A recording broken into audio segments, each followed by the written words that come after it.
In today's Healthy Inside Out, does a breakup have to be dramatic? Can you still be friends with your ex? Our next guest has all the tools you need to get out of that post-breakup slump. Joining us now is self-made millionaire, best-selling author, and the co-creator of Relationships Done Different, Simone Milasas. Welcome to Bloom. Thank you. Thank you for having me. So, Simone, just because the relationship has broken up, does it mean that you have to be broken?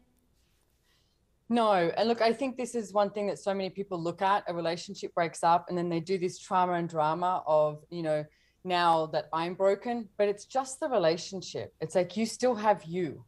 So it's just a relationship that's broken up, you're good.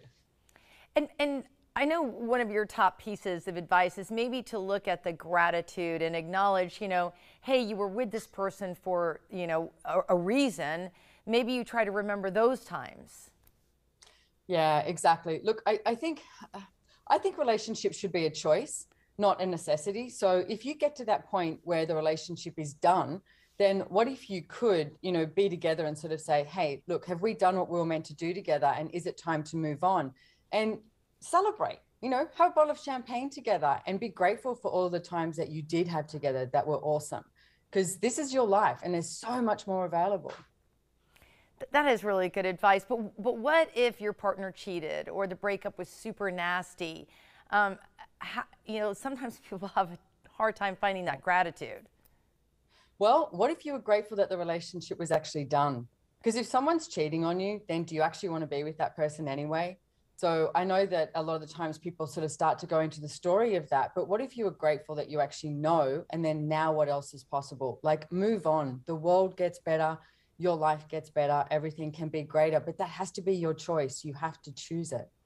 Yeah, and a lot of times if you keep harboring that anger, it's not really even good for you. No, and look, my last relationship and the guy that I wrote the book with, Relationship, Are You Sure You Want One, Brendan Watt, he broke the relationship up with me. And I did that anger thing. I did the anger and the, I'm taking the house and the trauma and drama and played the victim. And, and then I went, God, this doesn't feel great, and this is taking up so much of my time and my energy. And I spent a lot of time judging myself.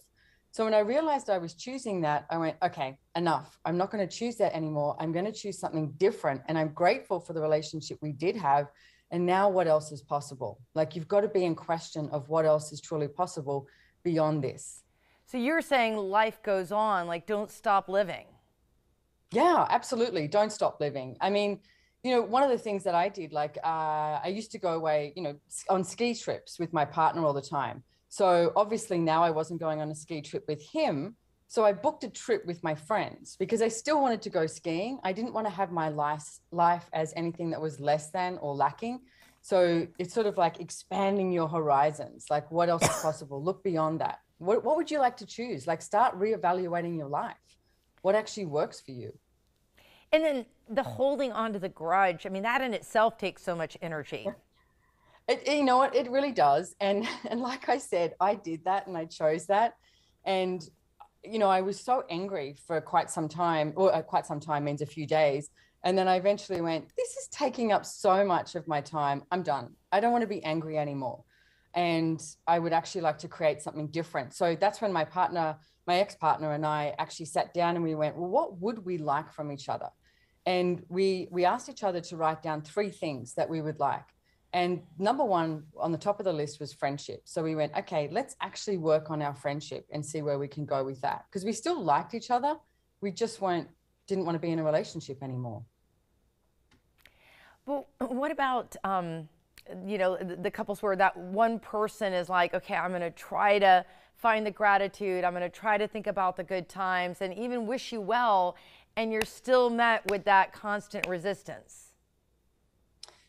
Then I would say move on. You can't make someone choose something. It's, you don't have to be friends with your ex. It's like, that's a choice. If both people are actually willing to look at that and work with that, then you can get somewhere. But if they're not, then again, it's like asking a question of like, well, what else is possible? What would I like to create here? And move on. I mean, this is your life. You've created it as it is right now. Are you happy with that? Or would you like to have something different? Like, totally different? What if we could have a different reality, a different life, and look at relationship in a really different way? Yeah, I think the pandemic has taught us that life is way too short. And so, especially when it comes to relationships. Simone, thank you so much for joining us. This has been a really interesting topic. You're so welcome. Thank you for having me. And if you want to find out more about Simone, just head to WFLA.com/Bloom. We'll be back with more Bloom right after this. Stick around.